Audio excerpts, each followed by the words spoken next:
வணக்கம்மா, எல்லாரும் நல்லா இருக்கீங்களா? வெல்கம் டு தமிழ்மா சமையல். இன்றைக்கி நம்ம பார்க்க போகிறது ஈஸி அண்ட் டேஸ்டியாக சீக்கிரமாக செய்யக்கூடிய ஒரு ஃப்ரெஞ்ச் டோஸ்ட் ரெசிபி தான். Cheesy French toast.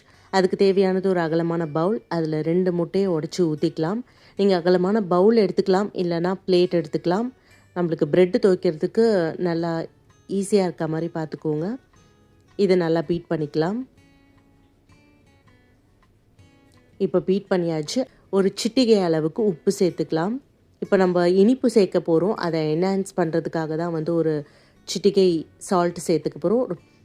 அதை நல்லா மிக்ஸ் பண்ணி விட்டுக்கோங்க. அடுத்தது ஃப்ளேவருக்காக சினமன் பவுடர் ஒரு 1/4 ஸ்பூன் அளவுக்கு ஆட் பண்ணிக்கலாம். அதாவது பட்டைத்தூள்.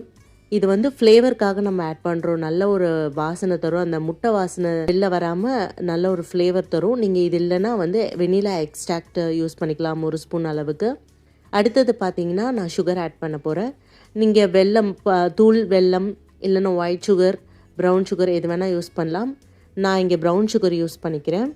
3 ஸ்பூன் அளவுக்கு நான் சுகர் எடுத்துக்கிறேன். இந்த சுகர் ஒரு தனி டேஸ்டே தரும் இந்த ஃப்ரெஞ்ச் டோஸ்ட்டுக்கு. 3 ஸ்பூன் அளவுக்கு ஆட் பண்ணியாச்சு. இதை நல்லா மிக்ஸ் பண்ணி விட்டுக்கலாம். ப்ரௌன் சுகர் ஆட் பண்ணதுனால இந்த கலரில் இருக்குது. அடுத்தது பார்த்திங்கன்னா மெஷரிங் கப்பில் 1/2 கப்பு இருக்கும் இல்லையா, அந்த 1/2 கப்பு எடுத்திருக்கேன். அதில் பால் எடுத்திருக்கேன். அதாவது இது 125 ml பால். அந்த பாலை இதில் ஆட் பண்ணிக்கலாம். நல்லா மிக்ஸ் பண்ணி விட்டுக்கோங்க. எல்லா பொருளும் நல்லா ஒன்று சேர்கிற மாதிரி நல்லா மிக்ஸ் பண்ணி எடுத்துக்கலாம். அடுத்தது பார்த்திங்கன்னா இதில் ப்ரெட்டை டிப் பண்ணி எடுக்க போகிறோம். நான் எடுத்துக்கிறது ஓல் வீட் ப்ரெட்டு. நீங்கள் ஒயிட் ப்ரெட்டு, ப்ரௌன் ப்ரெட்டு எது வேணால் யூஸ் பண்ணிக்கலாம்.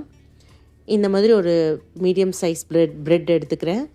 இதில் லைட்டாக இந்த எக்கு மிக்சரோடு டிப் பண்ணி எடுத்துக்கோங்க. எல்லா சைடும் படுற மாதிரி டிப் பண்ணி எடுத்துக்கோங்க. இன்னொரு ஸ்லைஸ் ப்ரெட்டையும் எடுத்துக்கிறேன். ரொம்ப போட்டு முக்கி எடுக்காதீங்க இதில். அதுக்கப்புறம் ப்ரெட்டு உடஞ்சிரும், நம்மளுக்கு நல்லா இருக்காது. அதனால் லைட்டாக இந்த மாதிரி டிப் பண்ணி எடுங்க.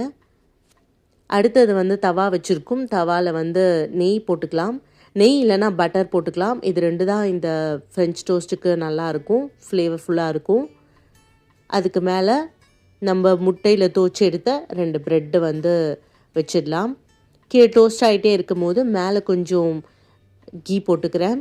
அப்போ தான் அடுத்த வாட்டி திருப்பி போடும்போது உங்களுக்கு கோல்டன் கலரில் நல்லா வரும். இப்போ நல்லா டோஸ்ட் ஆகிட்டுருக்கு. இப்போ மாற்றி திருப்பி போட்டு நல்லா டோஸ்ட் ஆகிற வரைக்கும் திருப்பி போட்டு டோஸ்ட் பண்ணுங்கள். ஒரு சைடு நல்லா டோஸ்ட் ஆகிடுச்சு ஒரு ப்ரெட்டு. இந்த ப்ரெட்டையும் இன்னொரு சைடு திருப்பி போட்டுக்கலாம். நல்லா டோஸ்ட் ஆகிடுச்சு. இதுக்கு மேலே பார்த்தீங்கன்னா டோஸ்டான சைடில் ஒரு சாண்ட்விச் சீஸ் வைக்கிறேன். இன்னொரு ப்ரெட்டு டோஸ்ட் ஆன பிறகு இது மேலே தூக்கி வச்சிடலாம். இப்போ நம்மளுக்கு அந்த சீஸ் மெல்ட் ஆகிற வரைக்கும் ஃப்ளிப் பண்ணி போட்டுக்கலாம் ப்ரெட்டை. அவ்வளோதான், நம்மளோட சீஸி ஃப்ரெஞ்ச் டோஸ்ட் ரெடி. இப்போ பார்த்தீங்கன்னா உள்ளே சீஸ் காமிக்கிறேன். எவ்வளோ க்ரீமியாக மெல்ட் ஆகிருக்கு பார்த்தீங்கன்னா.